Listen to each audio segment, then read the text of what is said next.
In the halls of the prestigious military academy, where the most advanced species in the galaxy gathered to learn the art of war, she stood out, not because of her species, but because of her quiet demeanor.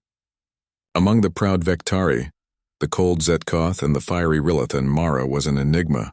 She was human, a Deathworlder from Earth, a place so dangerous that even the most seasoned warriors couldn't help but feel uneasy at the thought of it. Yet Mara was silent. She was reserved, with an air of calmness that contrasted sharply with the often chaotic energy of her peers. She sat in the back of the classroom, barely ever speaking, watching the others with a patient, almost unnerving quietness. Her fellow students, most of whom had never even seen a true Deathworld, dismissed her as weak. They assumed she couldn't possibly understand the complexities of war as they did, but what they didn't realize was that Mara had lived through wars, on a planet where survival was a constant struggle. On Earth, the very environment tried to kill everything in it, from the smallest insect to the largest predator. Mara had grown up in that world. She had seen conflict, and most importantly, she had learned how to survive.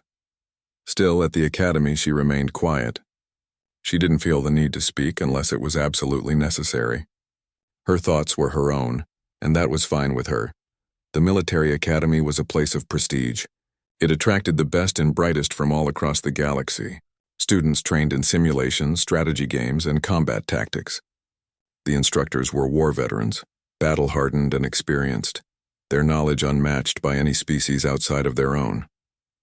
The Academy's most famous course was its tactical simulations.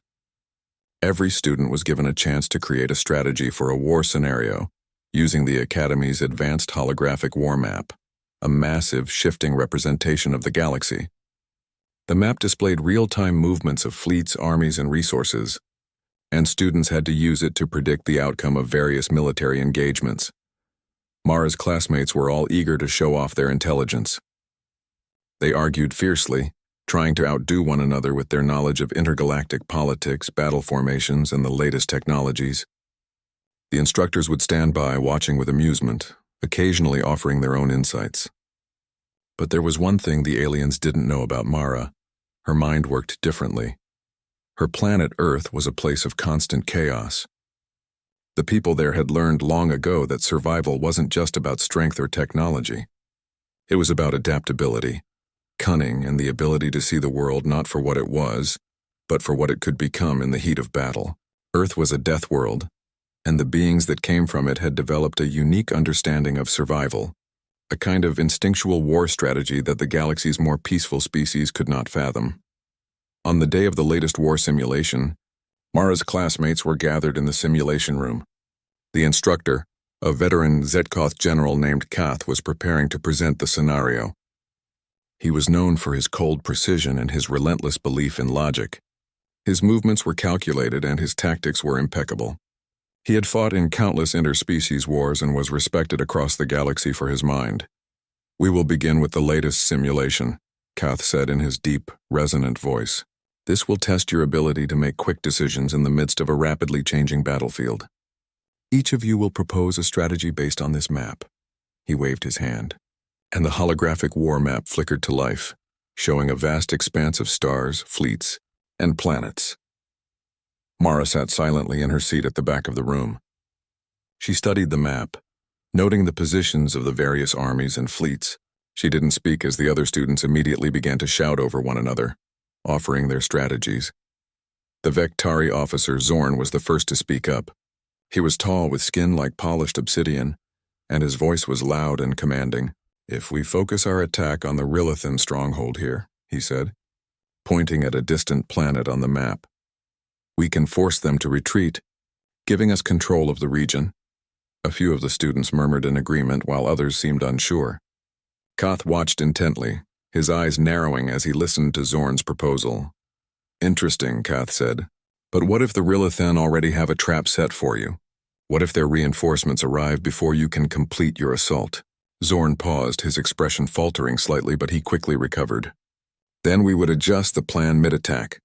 That's the nature of war." "You're right," Kath agreed, "but it is better to anticipate these shifts before they happen." The debate continued, with each student offering their own approach. The discussion was complex and filled with strategic jargon, that few outside the academy would have understood. But Mara didn't engage in the conversation. She simply observed, her mind running through the possibilities. Then the Vektari turned to Mara. "What do you think, human?" he asked with a smirk. "Perhaps you have a suggestion?" Mara's eyes flickered up to meet his, and for the first time she spoke. "Your plan is incomplete," she said quietly, her voice cutting through the noise in the room. The other students went silent. Even Kath raised an eyebrow, intrigued. Zorn snorted. "Incomplete? Do you have a better idea, Deathworlder?" Mara stood up slowly, her calm demeanor in stark contrast to the tension in the room. She walked toward the map, her fingers brushing over the holographic interface. The students watched her, some with skepticism, others with curiosity. Kath observed with a quiet interest. Mara didn't hesitate. With a few quick movements, she adjusted the map, shifting the positions of several fleets, altering the flow of reinforcements, and recalculating the projected outcomes of several engagements. Within moments, the entire battlefield had changed. The enemies Zorn had overlooked were now positioned in ways that made their attack almost impossible to counter. The students gasped. "How did you—" Zorn started, but his voice trailed off as he looked at the new map. His arrogance faltered, and for the first time he realized just how wrong his plan had been. Kath stepped forward, his expression unreadable. "You've corrected my map," he said, his voice low and filled with a mix of admiration and surprise. In less than a minute, Mara didn't respond. She returned to her seat, her hands folded neatly in her lap. She was calm, as if the correction of the war map was nothing more than a simple task. The instructor, Kath, looked at her for a long moment, considering. Then he nodded slowly. "You've done well, human. Perhaps I've underestimated you."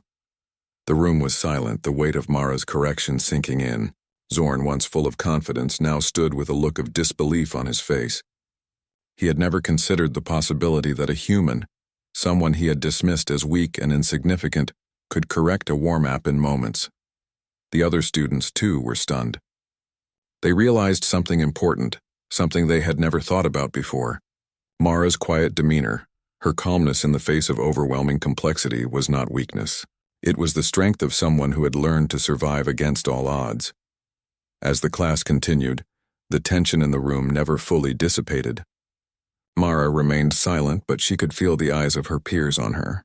They now understood that she was not someone to be underestimated. In that single moment, Mara had shown them the true nature of humanity, not through words or grand speeches, but through her actions. Her understanding of war, of strategy, and of survival was something they could never have anticipated. And as she sat there, quiet once again, she knew that this was just the beginning. The galaxy had underestimated humanity before, and Mara was certain it would happen again. But every time they did, humanity would show them, quietly, confidently, that they were not to be taken lightly.